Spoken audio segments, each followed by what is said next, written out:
Dites, monsieur. Je m'appelle Scott Wilde. On a un ami commun, Mike Javis. Ça vous dit quelque chose? Ce Javis vous a appris la boxe thaï? Pas du tout, seulement le taekwondo. C'est pas la même chose, vous savez. Hé, tu perds ton temps, tu sais. Il te répondra pas, petit père. T'as un problème, petit père? T'as besoin de communication? Tu connais peut-être mon ami Mac? Qu'est-ce qu'il cherche? Monsieur Wong, il vient sûrement comparer la boxe thaï au taekwondo. Il n'est pas de chez eux. Appelez-moi Chong. Yeah. Je mets les pieds où je veux, Little John. Et c'est souvent dans la gueule.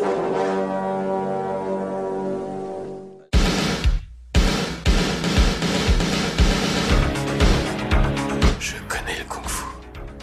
Prouve-le-moi. 4e cap. Le petit dragon accroche sa proie. Et avec sa queue, il frappe. Bien joué.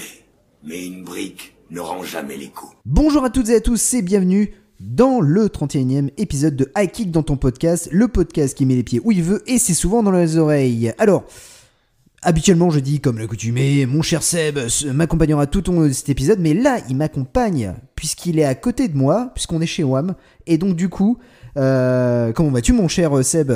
Eh ben, salut mon petit Jazz, bah écoute, je suis très content d'être là.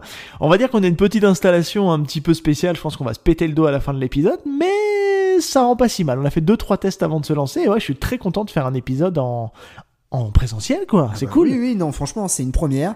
Et ça me rappelle une fois notre premier épisode, qui est pas vraiment un premier épisode, mais on avait fait sur une terrasse café à Paris. Et on avait parlé d'arts martiaux, et donc du coup ça me fait penser à ça. Avant de commencer cet épisode rugissant de bonheur. Ah ouais, je l'ai. Tu l'as. Donc nous allons répéter le concept. Donc on a choisi un film d'arts martiaux dans lequel on va revenir sur une scène qui est pour nous emblématique et qui a elle seule mérite qu'on s'intéresse au film. Alors bien évidemment, au préalable, on vous parlera du film, de l'art martial pratiqué par le comédien ou la comédienne, du casting, des anecdotes, et on vous donnera notre avis. Bon mon cher Seb, aujourd'hui, c'est mon émission préférée. On va parler de nanar, et qui dit nanar dit franche rigolade. Aujourd'hui, on s'attaque à Karate Tiger 2 de Corée-Uen. Tout un programme. Et tout de suite, la bande-annonce. Bangkok. Capitale de tous les plaisirs. De tous les fantasmes, de tous les exploits, mais aussi de tous les dangers. Vous n'avez pas le droit de faire ça. Vous êtes en Thaïlande. L'Amérique est loin. Un pays où la rue est une jungle.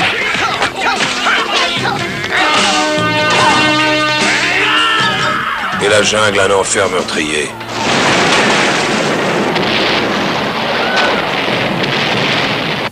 Un pays où votre peau n'a aucune valeur.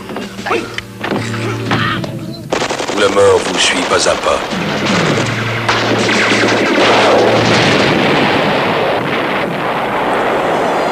Soyez les bienvenus à bord. Terry, mais qu'est-ce que tu fous dans l'hélico, salope? Je jure que tu me reprendras plus jamais, vraiment. On n'est jamais tranquille une minute. L'huile!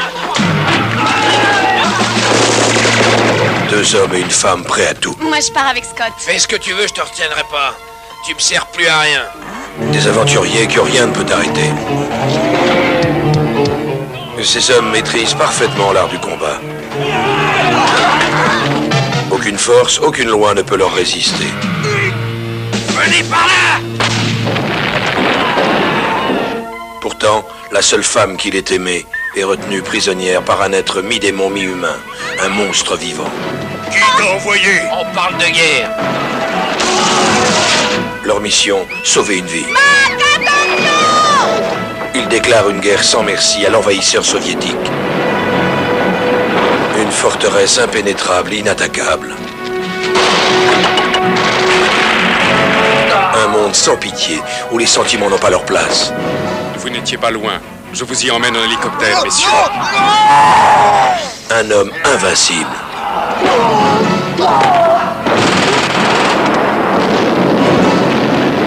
Face à des hommes et des femmes déterminés. Une guerre de sentiments. Je tirer avec le bateau. T'as pas intérêt, ma petite, sinon je t'arrache les tripes. Tu vas dégager, Thierry, merde! Un adversaire pour qui la violence est une raison de vivre.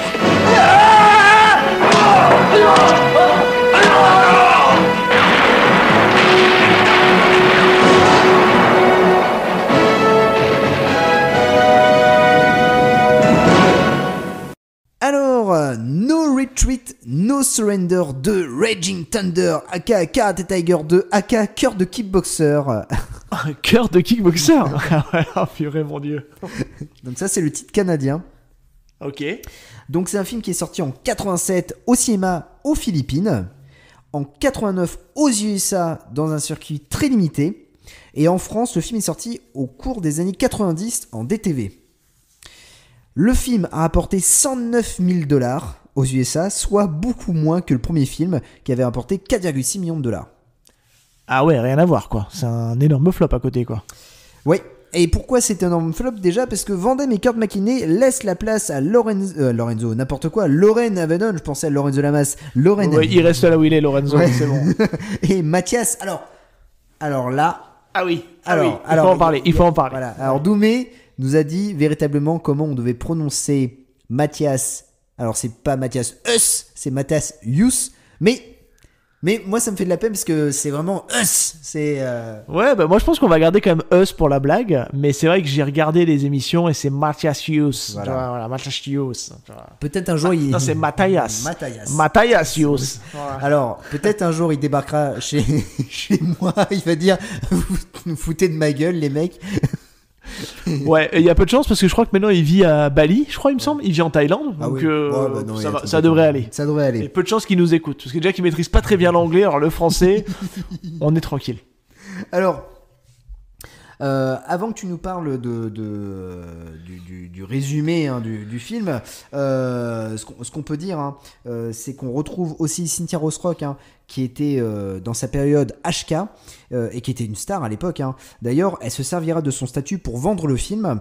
On retrouve aussi un comédien de seconde zone, Max Taylor, un acteur américain qui s'est retrouvé à jouer dans des films aux Philippines après une longue pause suite à un grave accident. Sans oublier, alors c'est un élément important, je pense que Seb t'en parlera, c'est Russ Rowan, qui est producteur du film, mais aussi acteur. Bref, mon cher Seb, peux-tu nous parler de ce super film ? Ouais, c'est comment dire, c'est pas si compliqué que ça, mais encore une fois n'est pas coutume dans les films nanar, on se rend compte qu'en fait que ils aiment bien complexifier pour essayer de faire rentrer un peu les personnages un peu au chausse-pied et essayer de justifier la présence de certains acteurs à l'écran, et on sent que c'est un peu rajouté. Bon, on en parlera dans notre avis, hein, parce que clairement il faut un prétexte pour faire rentrer Cynthia Rothrock, il faut un prétexte pour faire rentrer le personnage de Mathias. Donc bref, pour faire simple, on a le personnage de Loren Avedon qui est donc Scott Wilde, qui se rend en Thaïlande pour faire un voyage, et son objectif principal, on va la faire assez simple, c'est qu'il veut retrouver sa copine qu'il a rencontrée lors de ses études, parce qu'ils vont se fiancer. Sauf que patatras, c'est un peu le syndrome d'Ayard, hein. Il est un peu au mauvais endroit au mauvais moment, et il va se retrouver embarqué dans des guerres incestines, des vieilles relents de guerre entre le Vietnam et la Thaïlande. Il y a une histoire de Khmer rouge aussi, enfin c'est compliqué pour pas grand chose, mais bref, il va se faire aider par son vieux copain, parce qu'on découvre qu'en fait au même endroit, au même moment, il a son copain d'armes, hein, parce qu'on apprend que en fait le personnage de Scott a fait l'armée, et il a rencontré donc le personnage de Max Taylor, qui est donc Mac Jarvis, qui est forcément là à cet endroit-là, et voilà. Et puis bon, on va garder un peu de suspense sur l'introduction du personnage de Cynthia Rothrock, parce qu'on en parlera dans notre avis, et évidemment on se gardera la cerise sur le gâteau avec Mathias, hein, qui arrive un peu plus tard dans le film, au chausse-pied, mais qui pour le coup, voilà, c'est notre caution, on va le dire tout de suite, notre caution de nanar du film, parce que on parlera tout à l'heure justement de la VO et de la VF. Suivant comment on le regarde, ça n'a pas le même impact, on va se le dire. Allô? Ah, chez vous, cher ami, vous pouvez parler. Allô, mais parlez donc plus fort. Que s'est-il passé? Mais comment ça, ils sont tous morts? Mais où est donc le général? Allô? Mais répondez, bon sang de bois! Quelle merde!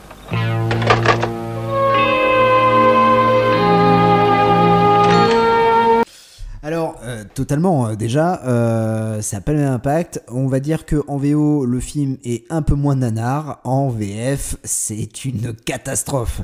Alors, pour tout vous dire, en fait, à la base, ça devait être une suite directe au premier film, mettant en scène Van Damme dans le rôle de Yvan le Boucher et Kurt McKinney dans celui de Jason.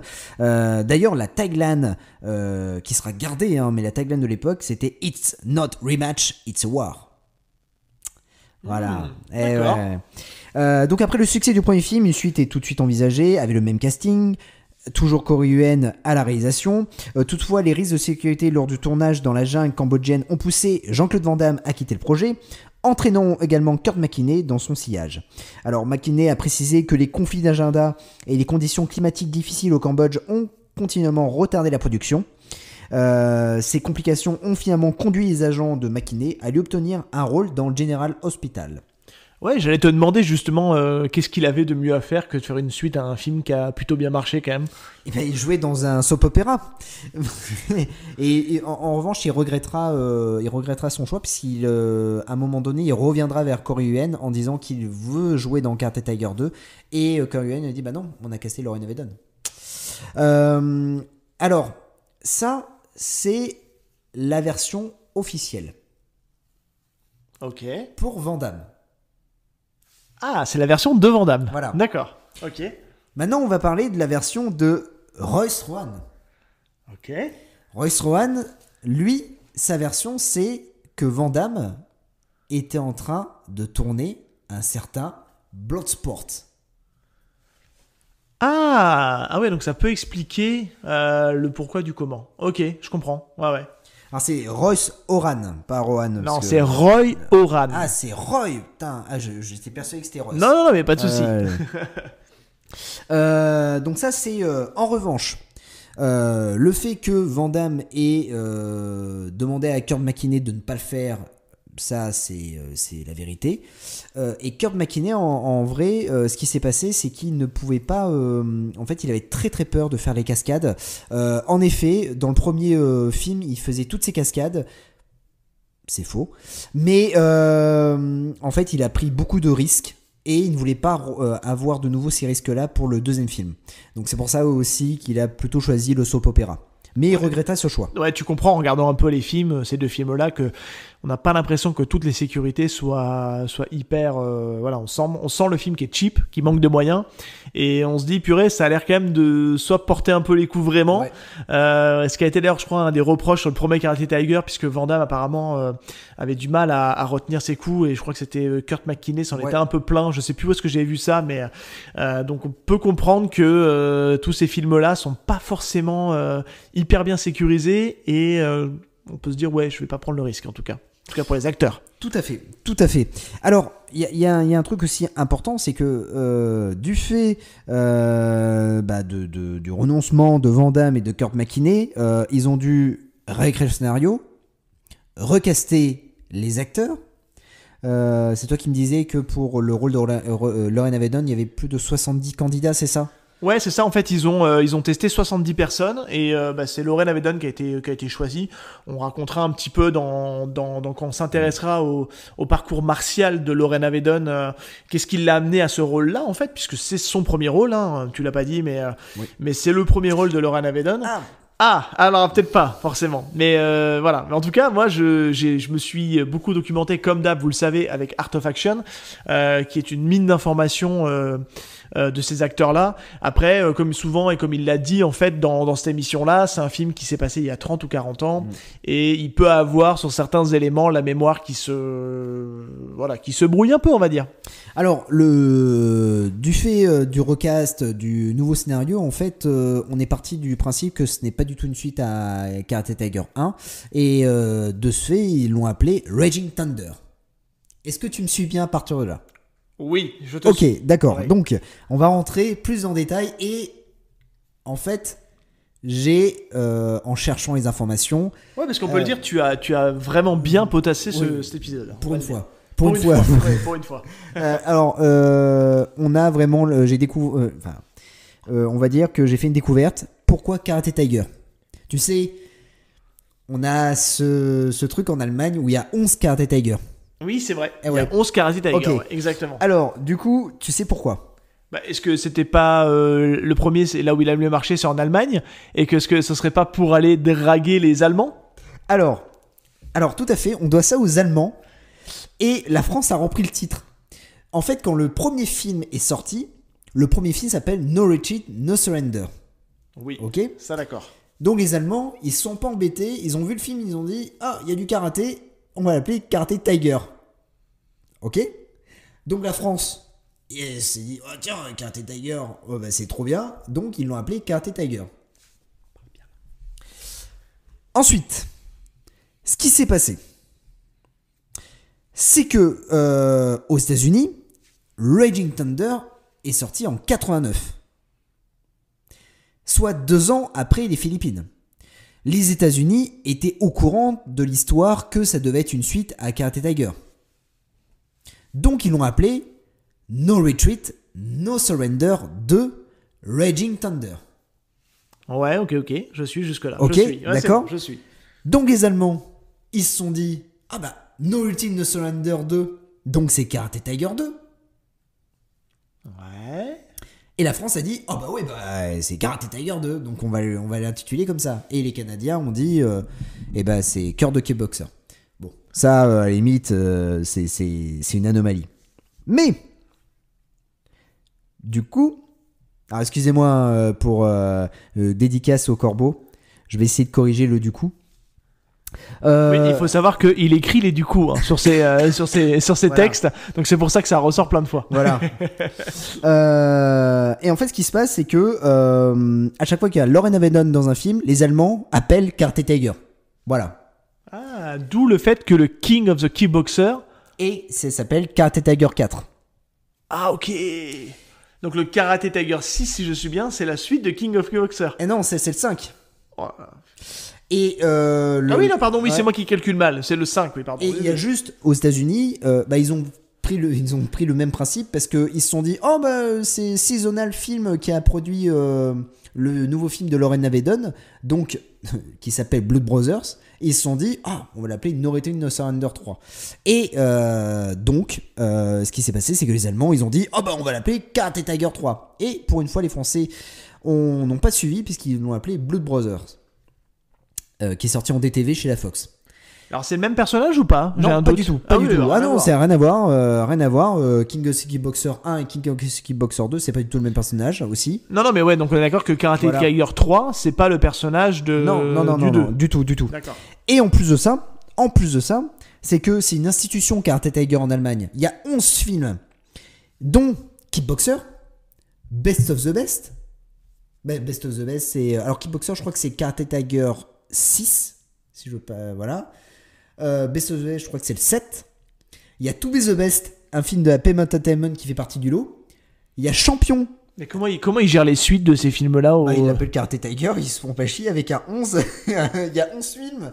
Ils Non, mettent un mais numéro. on est d'accord. Attends, on est d'accord qu'il y a 5 kickboxers. Comment tu rentres les 5 kickboxers? Non. Ah ben non, il y en a qu'un. Les autres, ils s'en foutent. Ah, oui. la vache! Oh, ça a l'air un bordel! Aïe, aïe, aïe. Et donc, il y a 11 Alors, ça, je kifferais aller en Allemagne. Parce qu'il y a une saga de 11 films Karate Tiger, intitulé Karate Tiger. Mais en fait, c'est Kickboxer, Best of the Best, To Be the Best. Voilà. Et le dernier, c'est Champion. Alors, petit fun fact que j'ai découvert, qui va peut-être un jour, on va essayer peut-être d'atteindre le full set Karate Tiger allemand. Il faut que tu saches que sur Vinted, j'ai découvert ça. Ouais. C'est tout nouveau. Avant, on avait l'Italie et je crois qu'on avait l'Espagne Ouais. qui était sur Vinted. Là, ils viennent de rentrer le marché allemand. Ah. Alors, est-ce que c'est activé ou pas? Mais en tout cas, j'ai reçu un mail comme quoi, en disant maintenant vous allez pouvoir acheter aux Allemands des objets. Et je me dis purée, si on peut aller récupérer des Karate Tiger allemands, pourquoi pas? Et en général, il faut le dire, bon, même si c'est un peu le bordel au niveau de cette franchise, c'est que c'est des vrais amoureux des films d'arts martiaux. Ouais. Et en général, ils font des super éditions. Et il y a beaucoup de mecs en indépendant, je pense notamment un éditeur allemand indépendant qui est un des seul pour l'instant à avoir édité le très bon Life After Fighting qu'on attend toujours en France, qui est ni en VOD, ni SVOD et ni en DVD, Blu-ray, etc. Ouais. Donc on essaie tant bien que mal d'aller un peu aux infos pour savoir quel éditeur va le récupérer, et pour l'instant on n'a pas d'infos, quoi. Je pense qu'il faudrait aller lui poser directement la question à ce petit Brent Foster, parce qu'il est assez accessible, hein, mine de rien, sur notamment Facebook. Il répond aux commentaires. Donc je sais qu'il m'avait répondu pour la VOD en me disant que ça devrait pas tarder, mais il m'a pas donné plus d'infos. Voilà, on va essayer de creuser un petit peu. Cet épisode sert totalement à introniser un acteur, moi, que j'apprécie grandement, c'est Loren Avedon. Et pour ce fait, mon cher Seb, peux-tu nous parler de l'art martial pratiqué par Mr. Avedon ? Alors c'est une découverte, moi aussi, Loren Avedon, parce que c'est vrai que, pour faire un petit fun fact, moi son premier film c'est pas Karate Tiger 2, c'est King of Kickboxer, que j'avais découvert à l'époque sur YouTube, parce que malheureusement ce film-là, je crois que à part la VHS, simplement la VHS. Voilà, on n'a pas de DVD en France. Ils ont édité le King of Kickboxer 2, oui, qui a pas l'air bien. C'est pas bien. Je l'ai en DVD, j'ai pas encore osé y aller. C'est pas bien. Et en fait, je suis allé sur le 1 sur YouTube, il y a Billy Blanks. Et j'ai dit, waouh, le mec martialement, putain, il dépote, quoi. Franchement, il est super bon. Et j'ai enchaîné après avec le Karate Tiger 2, que j'avais regardé à l'époque en VO. Et dans ma tête, je me dis, ok, je vois l'intention nanar à certains moments, ça on va en parler juste après. Mais je me dis, putain, le mec est quand même assez ouf martialement. Le film est fauché, c'est clair, on en discutera dans notre avis. Et du coup, un peu comme toi, j'ai été me renseigner sur l'art martial du bonhomme. Et figure-toi que ce mec-là, ça se voit au niveau de son jeu de jambes. Là, pour le coup, ça se voit vraiment. Parce que si on doit parler d'un certain acteur qui, soi-disant, fait du taekwondo, kickboxing, au niveau des jambes, ça se voit pas trop. Hein, coucou, mon petit Sacha Mitchell. Désolé pour toi, hein, mais là, le mec, franchement, martialement, il est incroyable. Donc, c'est un mec qui a 2 ceintures noires. En tout cas, aux dernières nouvelles qu'on s'est renseigné, il en a une en taekwondo et une en aikido. Et fun fact, ce qui est assez énorme, c'est qu'en fait, comme quoi tout est connecté, c'est un mec qui a étudié dans l'école d'arts martiaux des frères Ri. Et donc Simon et Philippe, Ri, je sais pas comment on le prononce. Bref, pour les 2-3 du fond qui n'ont pas capté qui étaient ces messieurs, c'est les messieurs qu'on a dans Best of the Best. Ouais, tout à fait. Et Simon Ray, le frangin, qui a l'air un peu plus âgé, lui est plutôt axé sur la chorégraphie des combats. Il est plutôt reconnu pour ça. Il a fait plein d'autres collaborations sur lesquelles il a travaillé là-dessus. Et donc Loren Avedon, il avait déjà un peu ce passif. Il était déjà entre guillemets prédisposé pour faire ce film-là. Alors comme il le dit d'ailleurs dans Art of Action, il était au bon moment, au bon endroit. Il y a ce fameux Roy là que tu parlais tout à l'heure, qui l'a contacté parmi tant d'autres parce que il avait vu un petit peu ses prouesses martiales, parce qu'en fait ce qu'il faut savoir, c'est que Loren Avedon faisait partie de l'équipe de démonstration des frères Ray quand il y avait justement des représentations, des choses comme ça. Donc il était déjà habitué à prendre les coups, à chuter, à faire un peu, comme il dit, à faire un peu le cascadeur. Et forcément, ça attire l'œil, au même titre qu'une Cynthia Rothrock en représentation s'est fait repérer par des producteurs hongkongais, et c'est ça qui lui a mis le pied à l'étrier pour ensuite aller derrière à Hong Kong et faire des films. Et Loren Avedon, il a un peu ce même début de carrière. Alors après, ça va être un peu plus compliqué, on va pas trop s'étendre sur après, mais martialement, il est incroyable. Il est, je trouve même, je vais tout de suite mettre les pieds dans le plat, je trouve même supérieur à Kurt McKinney. Ils font tous les deux en fait un art martial similaire.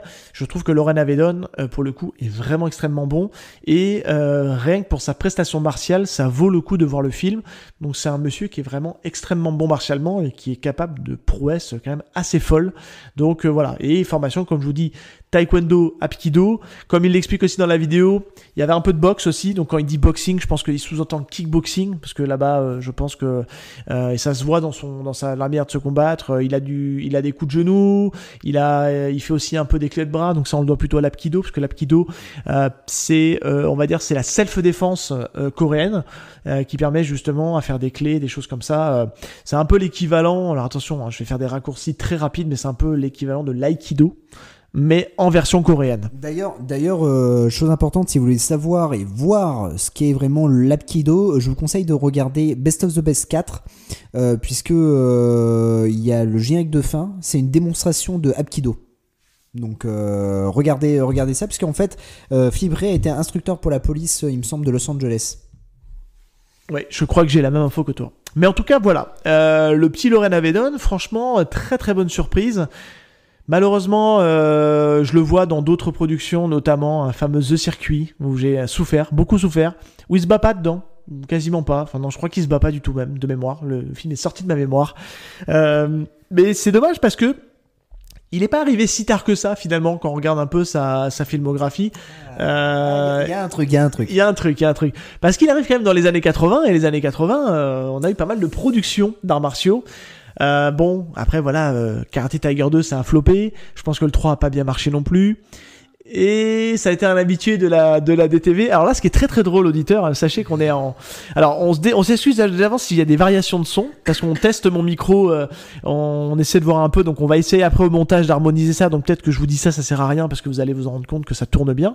Mais là, on se voit, et du coup, on ne peut pas se couper la parole, parce que quand Jazz prend la parole, il s'approche du micro, moi je me recule, et là, je le vois faire des petites grimaces, donc je vais lui laisser, parce que je sens qu'il veut rebondir sur le fait que je dis il est arrivé un peu trop tard. Mais vas-y, mon petit Jazz. Mais non, mais en fait, Loren Avedon, ce qui s'est passé, c'est qu'il a démarré sa carrière en 84.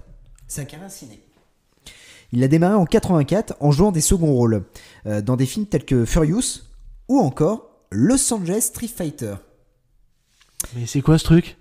Et Los Angeles Street Fighter, c'est avec un certain Philippe Ray. Ah, d'où la connexion du coup. Voilà. Il est dans son école, donc forcément il fait appel à son élève. D'accord. Et aussi avec le champion de kickboxing Billy Wallace. Billy Wallace qui est appelé Superfoot. Et qui joue avec Jackie Chan. Qui joue avec Jackie Chan, il se bat aussi contre, il joue l'antagoniste, je crois, dans un film avec Chuck Norris. Ils font One. Voilà. Ils font un combat sur scène. Ce mec-là est incroyable. Il a une capacité, je vous invite à aller regarder, on fait une petite digression sur ce que fait Billy Wallace au niveau de ses pieds, c'est dingue. Ce mec-là est juste incroyable martialement, c'est vraiment fou ce qu'il fait.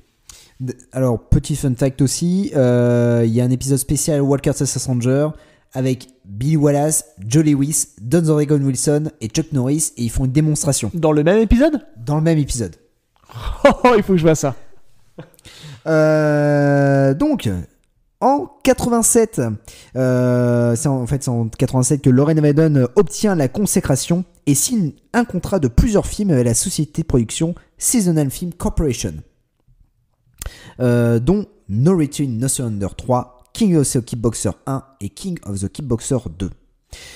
On reviendra, alors pas pour cet épisode-là, mais pour d'autres épisodes, parce qu'on va faire pas mal de films de cette production-là. On verra, en fait, on parlera de cette boîte de prod très populaire dans le cinéma asiatique. Et puis, c'est là où le bas blesse, mon cher Seb, quand tu dis que il n'est pas arrivé si tard. Eh ben si. Le film est sorti en 87, aux Philippines. Il est seulement sorti en 89 aux États-Unis.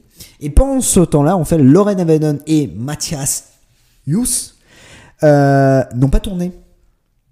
Pourquoi ? Parce qu'ils n'étaient pas connus aux États-Unis. Ah. Et les États-Unis n'avaient pas conscience de ce film-là. Ah oui, donc il a commencé à prendre des tournages que dans les années 90, où on était déjà dans la pente descendance de ces films-là. Il a commencé en 90 avec Blood Brother. Après, il a enchaîné, il a fait Blood Brother, King of the Kickboxer, King of the Kickboxer 2, mais c'était déjà trop tard. Et après King of the Kickboxer 2, il va commencer sa carrière aux États-Unis. C'est à ce moment-là qu'il va faire la connaissance d'un certain Jalal Merhi, avec qui il a joué dans Opération Golden Phoenix, et il joue le méchant. Est-ce qu'il a une moustache ? Alors, il n'a pas de moustache, mais il se fait défoncer par Jalal Merhi. Ouais, c'est crédible. Voilà. Non, ça ne l'est pas. Après, il va rentrer dans une bande. Il va rentrer dans la bande de Don Oregon Wilson et de Cynthia Rothrock, avec qui il va jouer dans plusieurs films. Pas des très bons. Notamment, il va jouer dans Grid Runner avec Don Oregon Wilson. Ouais, alors pour info, tu me tannes pour qu'on le fasse celui-là. Ouais, tout à fait. Il faut qu'on le fasse. Et il va jouer dans... il a joué dans Manhattan Chase avec Cynthia Rothrock. Ok ? Mais dans, par exemple, Grid Runner, c'est un second rôle. Il faut dire qu'aux États-Unis, Il n'a pas eu des premiers rôles. Il a eu que des seconds rôles. Et ce qui, entre nous, on va se le dire et ça va déflorer un peu notre avis, peut se comprendre. Tout à fait. Mais il va connaître un autre métier. Le métier à la fois de producteur et de réalisateur de seconde équipe. Ah, c'est intéressant, j'avais pas cette info. Ok. Et c'est là qu'il va toquer à la porte de son meilleur copain, Jalal Merhi. Et Jalal Merhi va lui dire: hey, est-ce que tu veux jouer dans Tiger Claws 3? Donc là, il s'est dit bah oui. Et là, il a une moustache. Je disais bien qu'à un moment, il portait la moustache. J'étais pas sûr. Là, il a une moustache. Et il va être le réalisateur de la seconde équipe de Tiger Claws 3. Ah. Et il va devenir producteur. Il va produire pas mal de films, notamment de Jalal Merhi. Voilà. Et il va jouer dans The Circuit 1, où il fait un caméo. Il joue un journaliste. C'est pas dans celui-là où il est dans... Ah non, c'est Jalal Merhi qui est dans son bureau, qui sort pas de son bureau. Mais lui, il joue le rôle d'un journaliste et je me dis, mais quand est-ce qu'il va se battre? Non. Et en fait, il se bat pas. Il se bat pas. Mais il a un bouc. Oui, il a un bouc. C'est dans celui-là où je sais qu'il y a quelque chose. Il y a quelque chose. Et il va jouer aussi dans The Circuit 3, qui est encore inédit en France. Hein. Est-ce que c'est grave? Bah oui, parce que je voudrais bien voir le 4. Donc...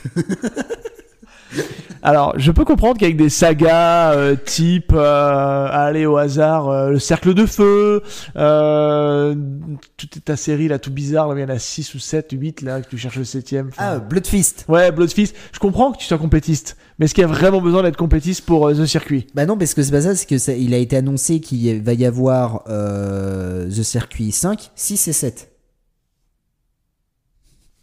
Toujours avec Olivier Gunner? Toujours avec Olivier Gunner. Est-ce qu'il est pas un peu trop vieux pour ces conneries? Alors, écoute, il y a eu la série The Circuit. Il paraît. Et ce qui se passe a priori, Jalal Merhi, il a une idée, c'est de faire de cette série des longs métrages. Ah, ouais. Donc il va regrouper 2 épisodes à chaque fois. Et ça va faire The Circuit 5, 6 et 7. La cache-monnaie, quoi. Ah voilà, là, c'est la moula. Hein, là. Ah, il pourrait à un moment donné s'abstenir, hein, parce que je comprends que le diamant ça va pas rapporter assez, je pense. Ah là non, alors le problème c'est que Loren Avedon du coup il s'est un peu écarté du milieu de cinéma. Il a pris un peu sa retraite parce que ça fait très longtemps qu'il a pas tourné. Il me semble que c'est 2005 son dernier tournage. C'est pas 2015 le tout dernier, dernier. Peut-être, mais je crois tout dernier. 2005 c'était The Circuit 3. Et pendant 10 ans, il avait pas tourné. Et en revanche, il a une page Instagram et il répond toujours aux interviews pour parler de sa carrière. Peut-être qu'un jour on pourra l'interviewer. Bah peut-être.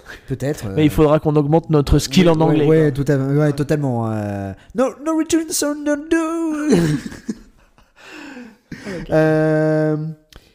Est-ce que tu as des choses à ajouter avant qu'on parle de notre avis? Non, je pense qu'on a fait à peu près le tour sur sa carrière, sur son art martial. Là, ce serait bien qu'on passe à notre avis, parce qu'il y a des choses à dire quand même. Eh ben, on va passer tout de suite à notre avis. Alors, tu veux commencer?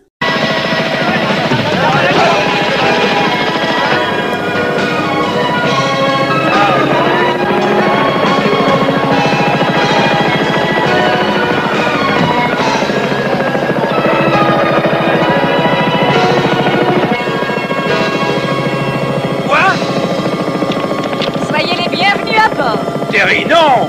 Mais qu'est-ce que tu fous là-dedans, salope? Pour moi, Terry serait plutôt notre sauveur. Les pervers, si vous n'êtes pas contents, vous n'avez qu'à aller vous faire pendre. Alors, qu'est-ce qu'on peut faire pour vous, les scouts? Le tour de Bangkok? Je tuerai le PD qui nous a envoyé cette conne. Elle sait pas faire la différence entre un roteur et un mixeur. Si t'arrêtes pas, je t'envoie une châtaigne. Je connais cette région mieux que personne, tu le sais, Mac. Par-dessus le marché, messieurs, infiltrer les groupes terroristes, c'est ma spécialité. Une Si femme! j'avais su que je devais piloter 2 zigotos comme vous, je leur ai envoyé se faire voir un peu chez les dingues. Bien! J'exige que tu te poses, je vais le piloter! Ah non, j'ai pas encore des envies de suicide. Expliquez-moi ce qui se passe, moi aussi je veux participer à l'engueulade. Je l'ai pas sauté, alors elle me fait la gueule! Je lui ai cassé un bras et il le digère pas.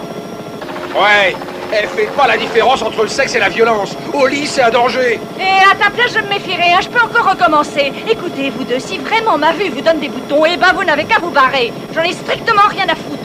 Ça me paraît simple.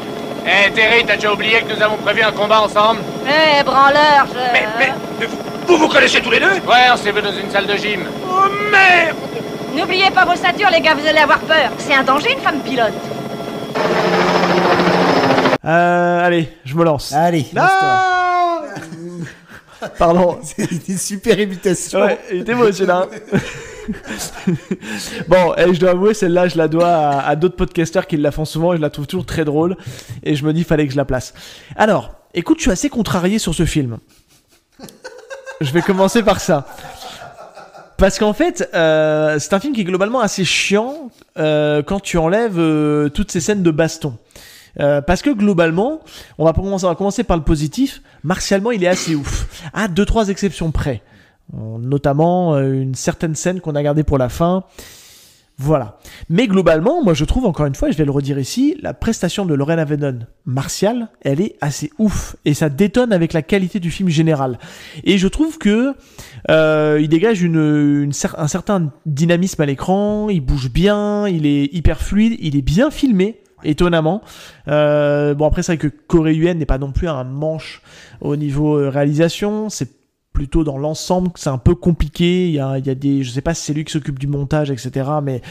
Mais bref, il doit être derrière, en tout cas, pour contrôler le montage de ces films. Mais c'est vrai que je trouve que déjà, si on doit juste parler le point positif du film, c'est sa qualité martiale, qui est assez brutale, qui tape bien. Enfin, franchement, moi, je trouve que tu vas là, t'es là pour ton argent au niveau martial. Au niveau du film, par contre, c'est compliqué, quoi. C'est là où il va rentrer vraiment dans la catégorie nanar. Moi, je l'ai regardé en VO, donc, mis à part le fait que les acteurs jouent tous très mal, ils sont très mal dirigés. On fera la mention d'honneur à Matthias Hues, dont c'est son premier rôle, hein, et que là, pour le coup, il est aux fraises, hein, j'ai l'impression qu'il n'est pas du tout contrôlé, hein. Je pense qu'il est en roue libre totale et il lui a dit vas-y éclate-toi et ça se voit. Ça se voit parce que c'est très très compliqué. Heureusement, il a pas beaucoup de temps à l'écran. Mais pour le coup, je trouve que c'est un film qui déjà a un problème au niveau de ses jeux d'acteurs puisque les mecs jouent très très mal. Lorraine Avedon en premier, hein, c'est vraiment pas bon, hein. Il surjoue tout, il écarquille les yeux. Et puis globalement, il est pas aidé par les rôles secondaires qui l'accompagnent. Mention spéciale aussi au père de sa copine qui quand il répond au téléphone, alors je me souviens plus de la VF, mais alors la VO, elle est c'est intersidéral. Je vous invite à passer le moment où il répond au téléphone au bout de 15-30 minutes du film quand il reçoit la demande de rançon quand sa fille est enlevée. C'est une catastrophe. C'est n'importe quoi. Et par contre, voilà, je vais terminer par ça et je vais te laisser reprendre la main. C'est au niveau de l'écriture, quoi. L'écriture, c'est atroce, quoi. Parce qu'en fait, je vous expliquais en fait que le personnage de Lorraine Avedon, il se rend en Thaïlande pour revoir sa copine. Et clairement, on aurait pu faire un truc assez simple pour se dire, bah voilà, il croise sa copine, oh là là, ça se passe mal, il tombe dans un cercle compliqué, et du coup, bam badaboum, on fait ça un prétexte pour faire des scènes d'action. Sauf que là, en fait, on a besoin de justifier plein de personnages pour justifier le contexte historique et le contexte politique du film. On nous met une petite scène au début, on voit une fusillade de personnes, on sait pas trop ce qui se passe parce qu'au moment on comprend pas trop.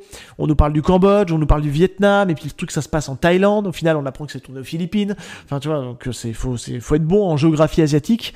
Mais pour nous justifier en fait le personnage de Cynthia Rothrock, on lui met une petite scène d'intro qui est là et qui tombe un peu comme un cheveu sur la soupe parce il va dans une espèce de salle d'arts martiaux où il pratique en fait du Muay Thai les gens, et il se retrouve là à faire un combat. Tu te demandes qu'est-ce que ça va faire là, et il y a pas trop de raison, mais c'est pour t'introduire le personnage de Cynthia Rothrock, pour t'introduire le personnage de Mac.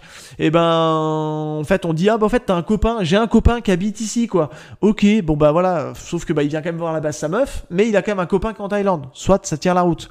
Et puis pour nous introduire le personnage de Matthias Hues, on nous dit alors comme il y a encore des dissidents qui sont là, qui sont armés par la Russie, et il y a quand même une petite base militaire russe qui est là, et donc ça nous prétexte, enfin l'URSS à l'époque, ça nous prétexte le personnage de Matthias Hues. Et tout ça, espèce de gloubi-boulga un peu what the fuck, où ça part un peu dans tous les sens. Et il y a quelques scènes d'action qui marchent bien, hein, vraiment des explosions qui ont l'air d'être vraiment des bonnes explosions, mais tout cet ensemble-là, il est un peu lourd et le film est assez long, il est beaucoup trop long pour ce qu'il a à raconter.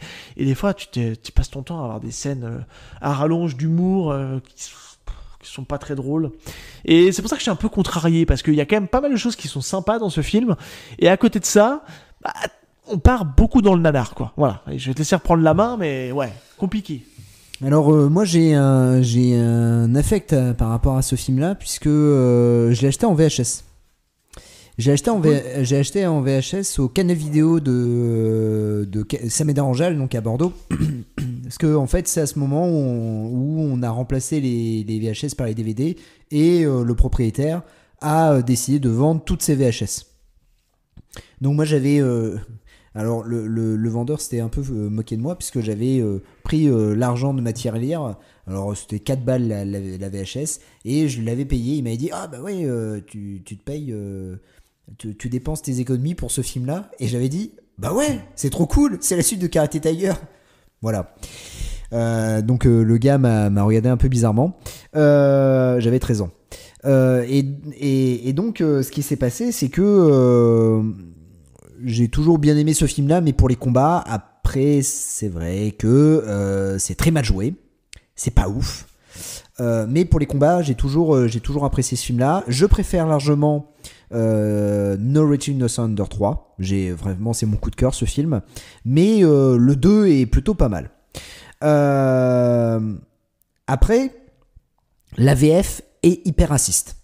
On va pas se mentir. Je me souviens de la phrase d'intro où forcément ils se sont pas embêtés, on va rester poli parce qu'à chaque fois on me reprend des fois que je suis un peu vulgaire, donc forcément il y a Loren Avedon qui arrive dans cette fameuse salle de Muay Thai là, et alors en anglais ce qui est bien c'est que il parle en thaïlandais, je veux dire. Je connais pas le dialecte là-bas et je veux offenser personne en disant ça.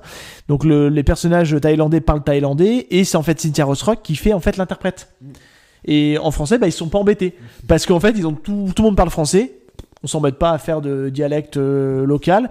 Et à un moment donné, le Ravedon sort et qu'est-ce qu'il a encore l'autre bouffeur de bol de riz ou un truc comme ça, ou bol de riz, je sais pas ce qu'il dit, mais j'étais là, j'ai dit ah ouais quand même quoi, purée.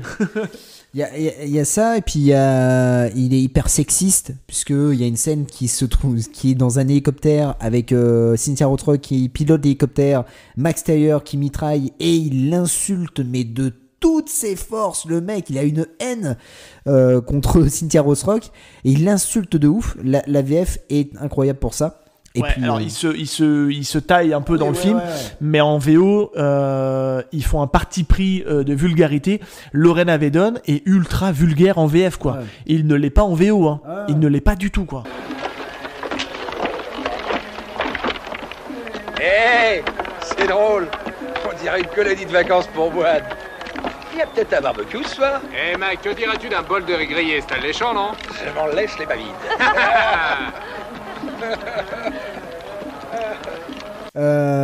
Il y a un truc aussi, c'est je parlais tout à l'heure de Max Taylor, hein, qui est un peu le comédien loser. C'est son premier grand rôle, hein. Karate Tiger. Ah ouais. Le mec, tu sais, à un moment donné, il boit du sang de serpent. Oui, cette scène est un peu malaisante. Oui, bah c'est du vrai sang de serpent. Bah, en vrai, tu sais quoi?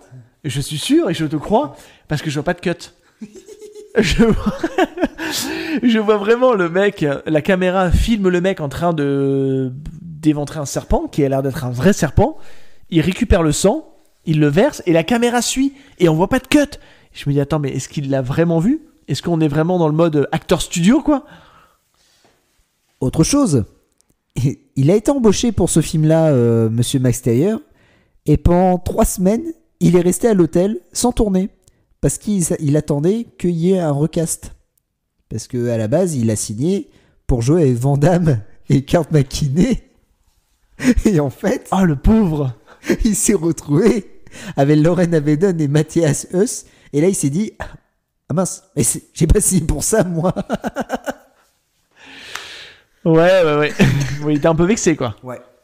Et il y a, en revanche, il y a un truc aussi, c'est qu'il y a une loi, il me semble, en Thaïlande, qui a été imposé à la suite de ce tournage-là, puisque en fait, pour ce film-là, et je comprends maintenant que Van Damme, enfin dans la version officielle, je comprends que Van Damme ne voulait pas faire ce film-là, parce que en fait, ils en avaient rien à faire des acteurs. La fameuse scène de tyrolienne avec Lauren Avadon, donc c'est lui qui fait la cascade. Il y a de la pyrotechnie dans cette scène-là. Il n'y a aucune protection. Et il a failli crever 3 fois. Donc, suite à cela, ils ont imposé une loi en Thaïlande pour la protection des acteurs. C'est pas mal, déjà. Alors, du coup, c'est en Philippines, du coup, parce que Oui, Philippines. Tu disais que le tournage était dans les Philippines. Alors, le tournage, il est pas en... Alors, le tournage, oui, il est... C'est compliqué de savoir où a été tourné le film. Il y a des sources qui disent que le film a été tourné aux Philippines. Il y a des sources qui disent que le tournage a été fait à Bangkok.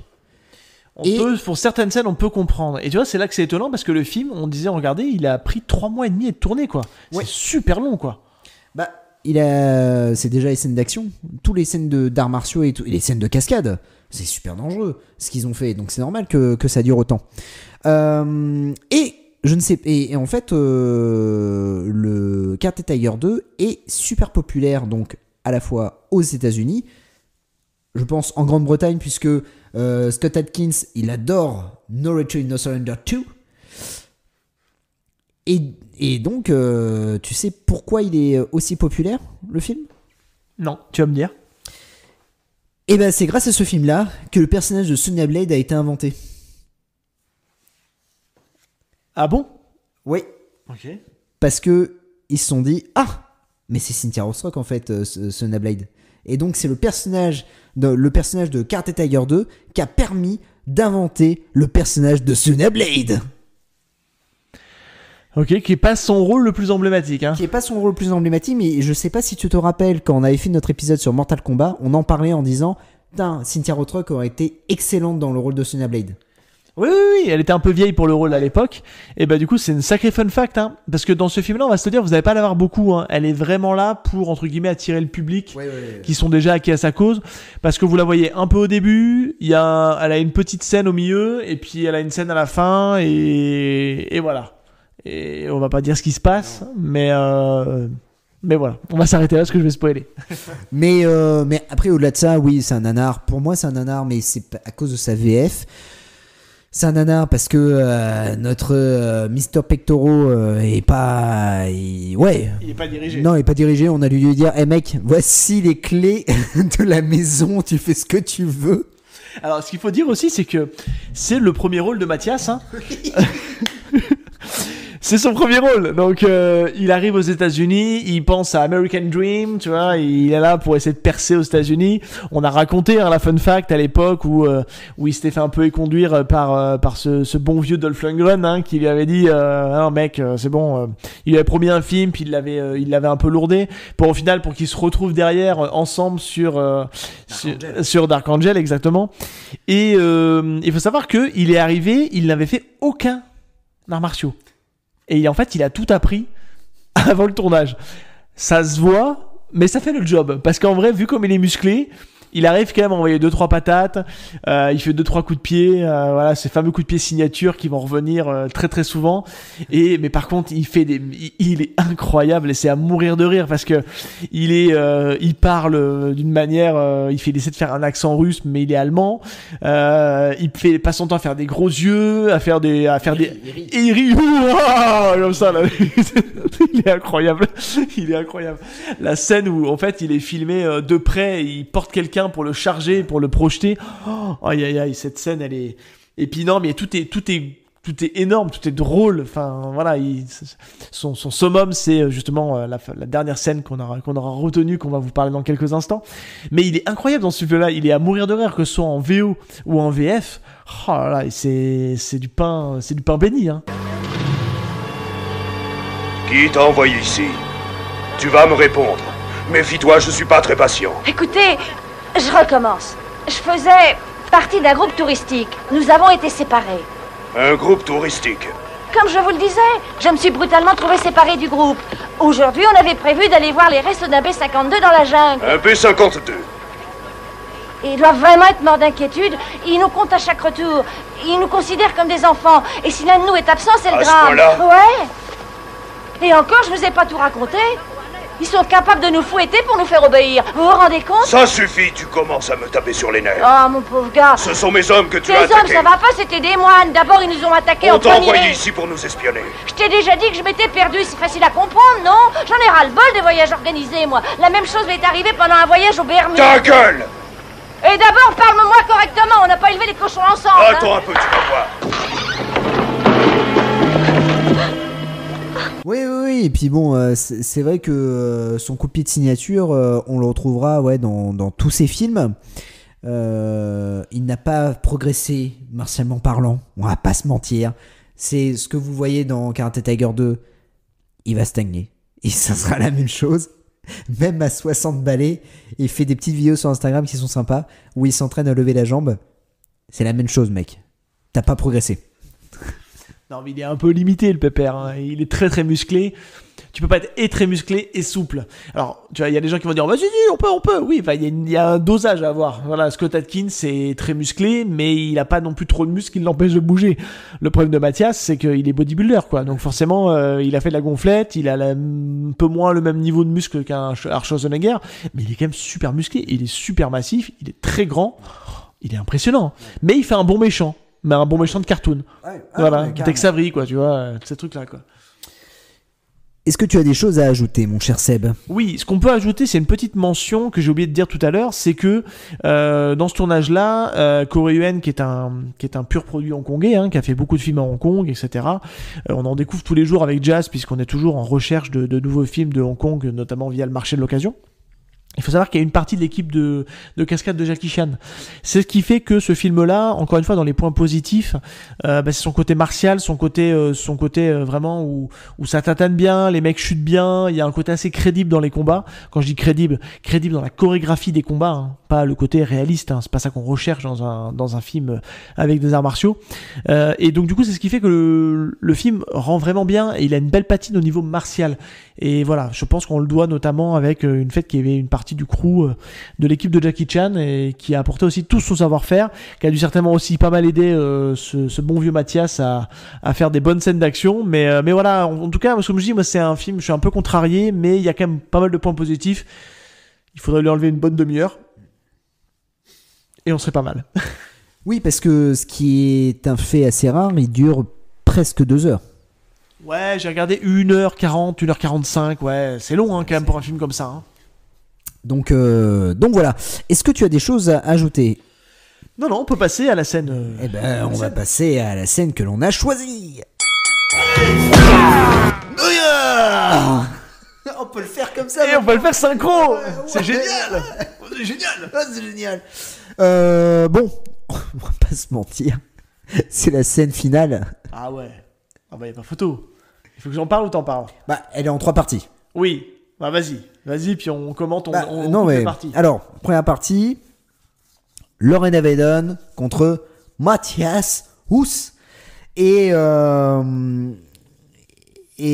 partir de ce moment-là, on a déjà quelque chose qui est la signature. Moi, j'appelle ça la signature pour Mathias Huss. Il va déchirer son t-shirt. Obligatoire. Ça le gêne. Ça gêne pour combattre, pour libérer ses pectoraux. Non, ce qui est génial, c'est que dans cette scène-là, il passe dans ce début de combat là, il passe son temps à gonfler les bras, à gonfler les becs, à serrer les dents, à ouvrir les yeux, à faire le mec fou quoi, le mec fou allié. Et on voit la différence de gabarit. Il est pas petit, Lorena Vedon, mais il a l'impression d'être tout petit, d'être tout sec, et pour autant, bah il faut qu'il aille frapper le mec, et on sent que le contact est rude parce que il bloque avec les bras, ses pecs, on l'a dit, c'est des pecs en acier. Il arrête tout avec ses pecs. Donc le bon vieux Mathias, il lui pose quelques petits problèmes dans ce premier combat. Et notamment la force de Mathias qui fracasse Lorena Vedon. Et c'est là que notre héros a une idée. Alors l'idée est simple. C'est qu'il va prendre, alors c'est quoi, des tubes en acier, c'est ça? Ouais, ce qui sert de tuyau là, ouais, pour faire passer l'eau, je suppose, ouais c'est ça. Et donc Mathias va lui taper dans le bras, et là, en fait, il avait le tuyau d'acier, et Mathias a très mal. Et il fait... Et il se frotte le bras parce qu'il a mal. Ah oui, j'ai mal.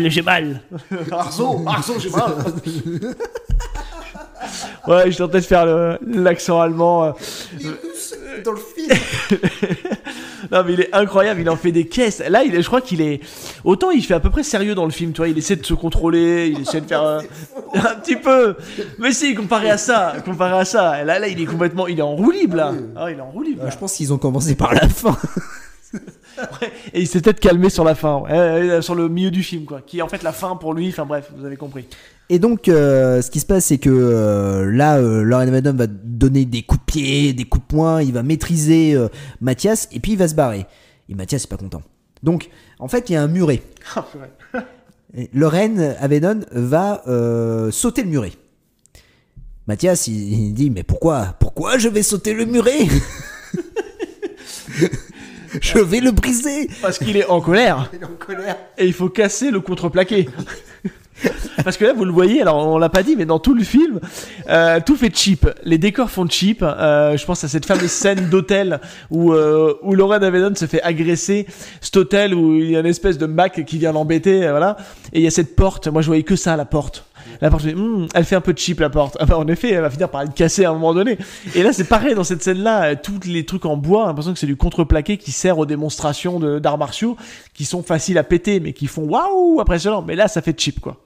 Alors, il y a un truc qui est plutôt pas mal, c'est que il va défoncer le contreplaqué avec son pied. Donc là, il n'y a pas de souci. Hein. Il fait c'est Lou Ferrigno dans l'incroyable Hulk, le mec. Ah oui, c'est Hulk pas content. Et donc Lauren Avedon va s'introduire dans une maison.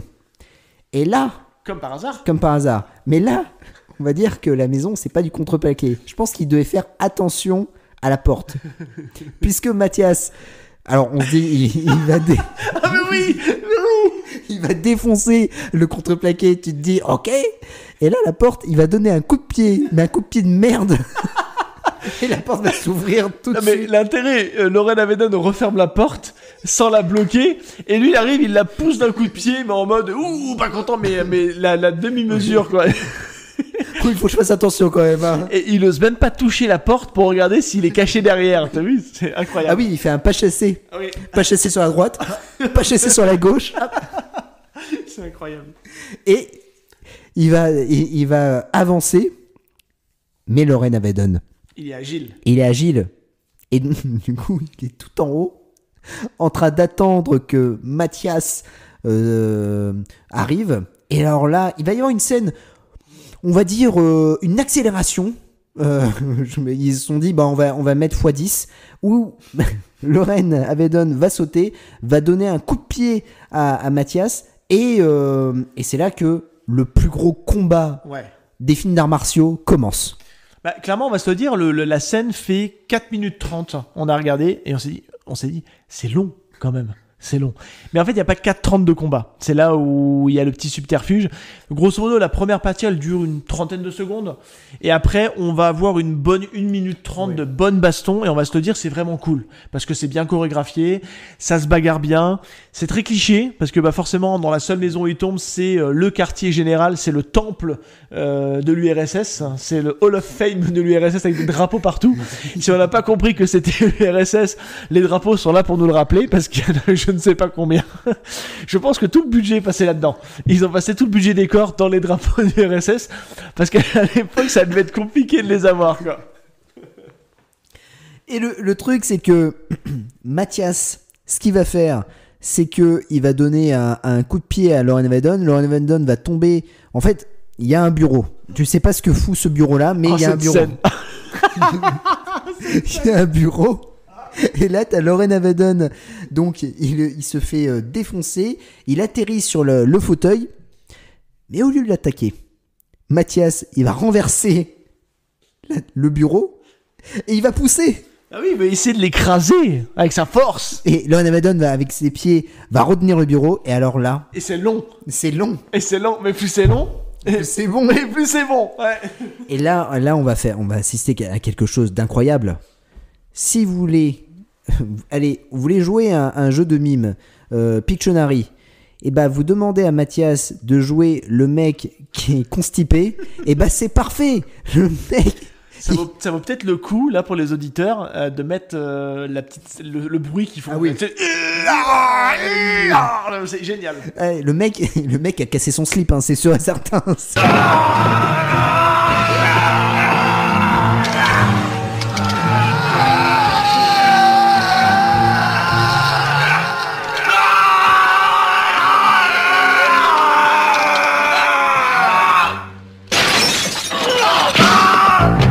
ça dure beaucoup trop longtemps, quoi.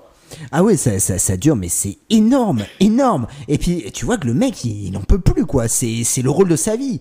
Ah, et tu te dis, mais mec, t'as pas de force ou quoi? Tu pourrais l'écraser 1000 fois, t'arrives même pas. Et au final, il y a un tableau juste au-dessus. Alors je pense que c'est peut-être le tableau de Gorbatchev ou je sais plus. Il va prendre en fait Désolé à tous les historiens. C'est peut-être pas le tableau de Gorbatchev. Ouais, alors on pourrait dire aussi que Karate Tiger est pas forcément le plus juste au niveau de la fresque historique. Hein. Voilà. Donc on peut se permettre d'être approximatif. C'est ça. Et en fait, Lauren Hedon va prendre le tableau et il va le casser sur la tête de Mathias. Et Mathias va faire. Il en fait des caisses. Non, mais il est incroyable. Mais après c'est là où on va tourner au grotesque et on va tourner vraiment au cartoon et on se dit purée que le film qui essaie d'avoir une caution un minimum sérieuse, ça part dans du n'importe nawak parce que juste après ça, il va l'entraîner en fait dans un grand drapeau un grand drapeau URSS. Il va l'envelopper dedans, il va tenter de l'étrangler, il va se dire "Oh là là, j'arrive pas à l'étrangler, qu'est-ce que je fais?" Il va mettre une corde, il va l'attacher à une Jeep et il va traîner Mathias Huss. Et cette scène, elle est d'une longueur aussi. Il va l'emmener parce qu'on se dit il va l'emmener forcément parce qu'on l'a pas dit, mais sur le camp des réfugiés, enfin le camp russe, il y a une fosse au crocodile. Je sais pas pourquoi. Voilà, il y a des crocodiles dedans. C'est là. Bon, c'est un peu là pour faire pénitence, pour exécuter les traîtres et les méchants qui sont aux yeux de l'URSS en tout cas. Et on comprend qu'il va tenter de l'emmener là-dedans. Sauf que spoiler alerte, au bout d'un moment, alors je sais pas ce qui va se passer, mais il va caler. Oui, il va caler, Lauren Hedon, c'est ça. Et il avait attaché la corde. Et Mathias Huss est dans la fosse au crocodile. Et il a tellement de force. Et il va tirer le tracteur. Et là, on s'est dit, mais pourquoi il met pas le frein à main? Pourquoi il descend pas de la voiture? Parce qu'il continue à tirer et il tente malgré tout pendant que Mathias Huss tire la voiture, il tente de démarrer la voiture quoi. Ah oui, mais il est déjà dans la fosse. Pourquoi est-ce que tu te barres pas de la bagnole? Et voilà, et là on va assister à une fin funeste de Mathias. Déconcentration. Moi j'ai cru pendant un temps que il allait tabasser un crocodile. Hein. Mais non, il le fait pas. C'est dans la scène coupée. Ouais, je suis persuadé qu'il y a une scène coupée où il tabasse un crocodile. Oui. Pourquoi? Parce que le film est... en fait, quand il est sorti aux États-Unis, le film est cuté de plus de 10 minutes. Hein.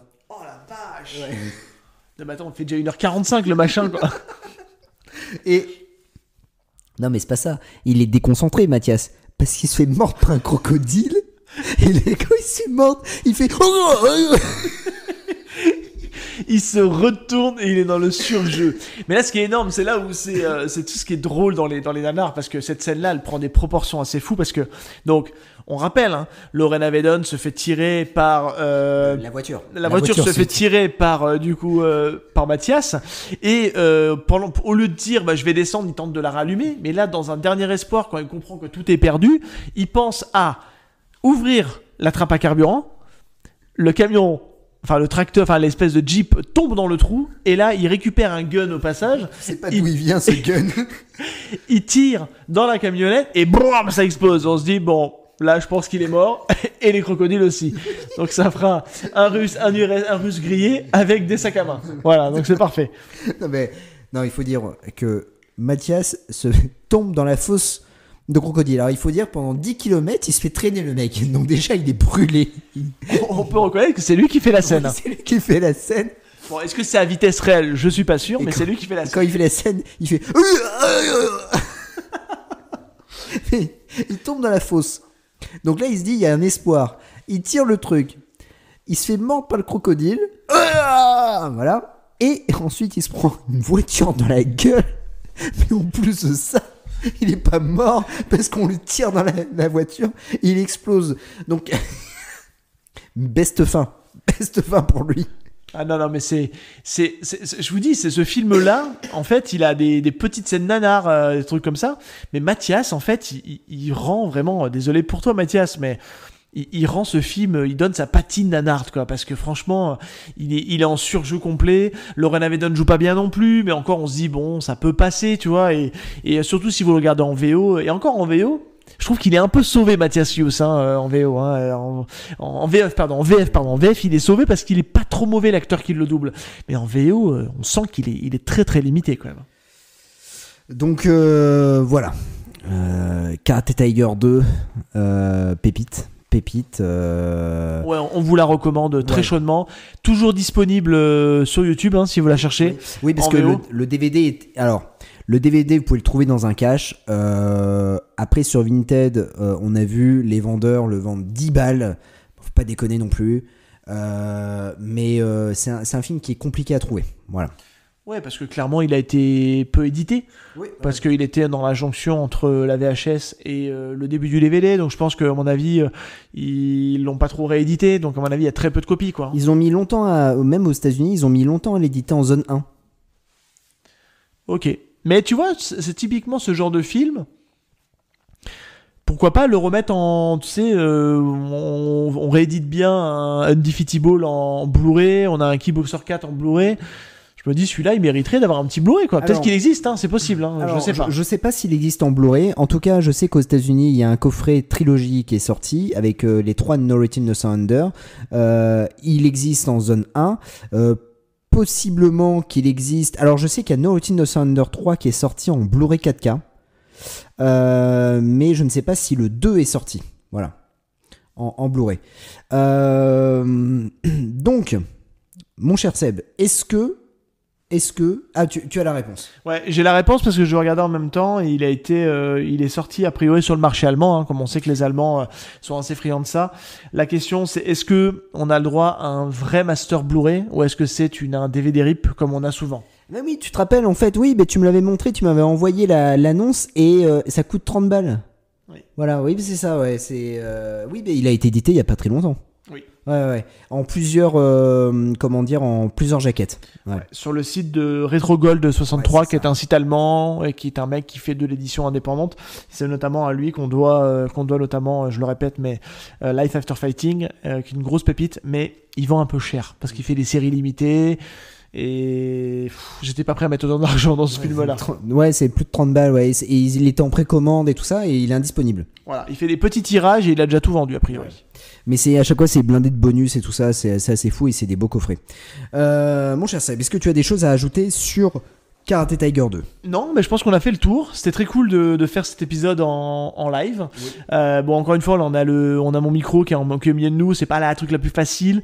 On va essayer de faire un montage. On est sur une piste, donc on va essayer de faire un montage. On équilibrer le son au mieux en faisant un peu de compression, etc. Mais voilà, on s'excuse d'avance si le son est pas toujours très linéaire, parce que voilà, on essaie de travailler un peu la position de la voix là-dessus. Peut-être qu'un jour on investira dans des micros filaires de temps en temps quand on fera des épisodes en présentiel, mais voilà, en tout cas on a essayé et puis voilà, et puis si le son est pas hyper bon, ça sera un peu un hommage au film Nanar où la qualité est pas bon, des fois au podcast Nanarland qui n'a pas toujours son son très bon, hein, une petite dédicace. Voilà, non, on les adore, mais c'était la petite boutade. Non, voilà, et puis écoute, ouais, on a fait un bon petit épisode sympa et écoute, il y a plus qu'à pour la suite, j'ai envie de te dire. Bah oui, mais on se retrouve la semaine prochaine avec un hiking dans tes films préf. Donc ça sera parfait, et puis pour un hiking dans ton podcast en 15 jours. Ouais. Et c'est parfait. On a déjà le film ou pas? On a déjà le film. Il me semble qu'on a déjà le film et il me semble que c'est un gros titre. Ah. Mais je ne l'ai plus en tête, mais il me semble que c'est un gros titre qu'on a. Alors, si tu arrives à retrouver le planning que je t'ai envoyé, peut-être. Ah oui, je le vois le planning. Alors, non, c'est pas ça. On y est presque. Hop. C'est là. Alors. Non, toujours pas. Toujours pas. C'est là. Voilà. Alors, du coup. Oh, oui. Oui. Ça. Ouais. Oh, ouais. C'est un gros film. C'est un gros film avec une surprise. Ouais. On le dit pas parce qu'au moment où on enregistre, on comment dire, on n'a pas encore tout validé pour tout la surprise. Fait. Ouais. Mais par contre, ce qu'on peut dire, c'est que c'est peut-être la grosse pépite venue d'Asie. Oui. Ouais, qui a fait beaucoup parler. Oui. Qui est sorti en circuit très limité en France. En 2024. Que toi, tu as eu la chance de voir au ciné. Oui. Et pas moi. Oui. Et que voilà, on a hâte d'en parler. Ah oui, ça va être fou. Ça va être fou, mes amis. Ouais, ça va être très très fou. Et si franchement, au moment où on enregistre, on n'a pas encore toutes les infos, tous les détails, c'est pour ça qu'on va rester légèrement discret. Si tout se goupille comme il faut, ça va être trop fort. Voilà. Vous savez tout. Bon, mon cher Seb, on se retrouve. Toi, tu seras là la semaine prochaine. Moi, je ne serai pas là pour le hiking dans tes films préf. Mais on se retrouve dans 15 jours pour le super épisode. Allez, ciao tout le monde. Et ciao.